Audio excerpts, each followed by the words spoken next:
Welcome back to Mila on the Move. I'm sharing my top 5 tips for international students to thrive in the US. These are things I wish I knew when I was a new student here.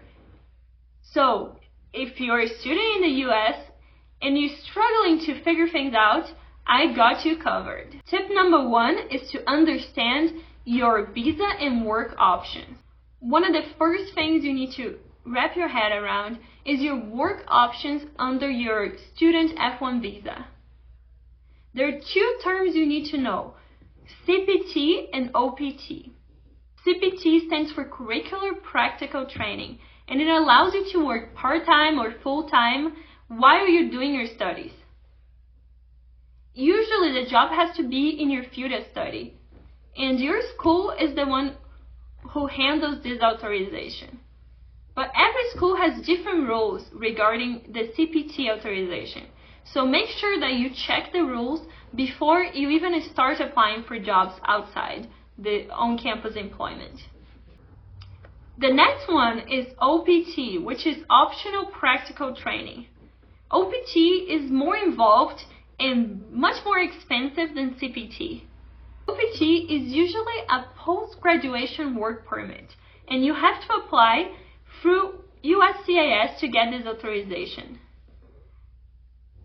The good thing is that you don't need a job offer before you apply for OPT. So a quick tip that I have is, if you're applying for jobs on CPT or OPT or Day 1 CPT, don't mention your status during the interview process. Only mention it after you already received the offer. Employers don't need to sponsor you if you are on CPT and OPT. And in my experience, it only confuses the hiring team if you share this information too early. Of course, don't take anything that I say as legal advice, and if you have any legal questions about your status, consult with an immigration lawyer. I'll be making a more detailed video about working on CPT and OPT, so if you have any questions, drop them down below and I'll be answering a few of them in my next video. Next, build a support network. I can't stress this enough. Connect with other international students in your school. We really help each other out, whether it being questions about employment, sharing job tips, and even just surviving on a budget. Also, make sure you stay in touch with your DSO, the designated school official. They're your go-to person for all your questions regarding your visa. They can help you find on-campus employment, like tutoring and being a teaching assistant. And here's a trick I learned. Getting close to your professors can really open up opportunities. I found work as a teaching assistant and research assistant just by being open with my professors and telling them that I needed more hours of on-campus employment, and they helped me fill the gap. But not just in terms of employment. Your professors really want you to succeed, and they can help you with learning opportunities and networking as well. Tip 3 is all about money. Budget wisely. You will need to make every single dollar count as a student. One key advice is to build credit as soon as you start working, either it being on campus or through CPT. You just need to go into your local bank where you hopefully opened your checking or savings account and apply for a credit card. But always pay your balance in full every single month. If you're on scholarships like I was, make as much money as you can, while sticking, of course, to your school's CPT and on-campus employment rules. Work as many hours as you can get, because expenses always arise. And be diligent with your money. You don't need the fancy brand name clothes and gadgets. For example, I've saved a lot of money by staying off campus during the summer. There are local families that can be willing to rent out rooms or even stay with friends for free if they have the extra space.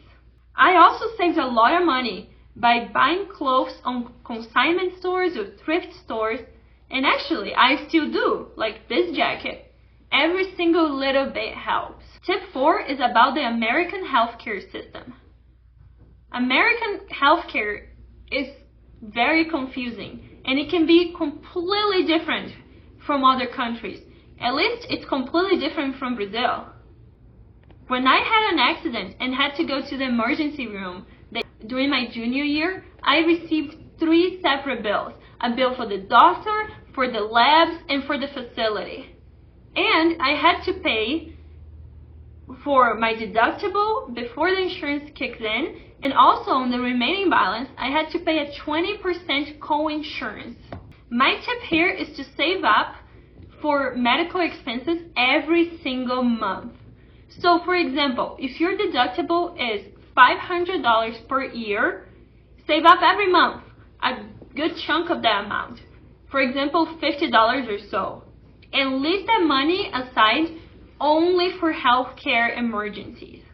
Avoid going to the emergency room if it's not needed. If you have a simple illness, go to the on-campus doctor if it's available to you, or go to an urgent care facility. And before you go, call up and make sure that they take your insurance. If they don't take your insurance, go to another place. Of course, unless it's life or death emergency. Last but not least, tip 5 is about embracing the experience. Go on as many trips as your budget allows. For example, one of my most relevant experiences was when I went on a road trip with a friend. We went from New Jersey to Tennessee, to Colorado, and then to Utah, and we saw some amazing things. We camped along the way, and we saved up by also cooking our own meals on the road. I also picked up rock climbing and hiking from saying yes to people who invited me to do these activities. These are now my favorite hobbies, really. And don't be afraid to ask for help. For example, for me, it was life-changing to learn how to drive.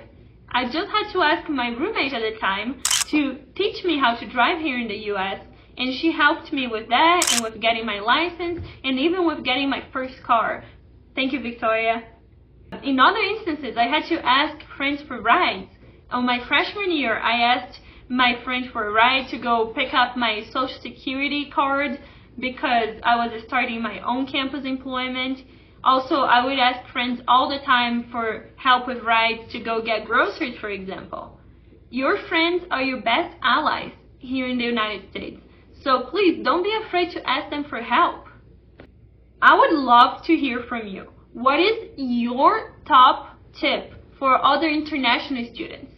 Also, let me know if you have any questions in the comments down below. Don't forget to subscribe and hit the notification bell so you don't miss out my next video. Please stay tuned, and I'll see you next time on Mila on the Move.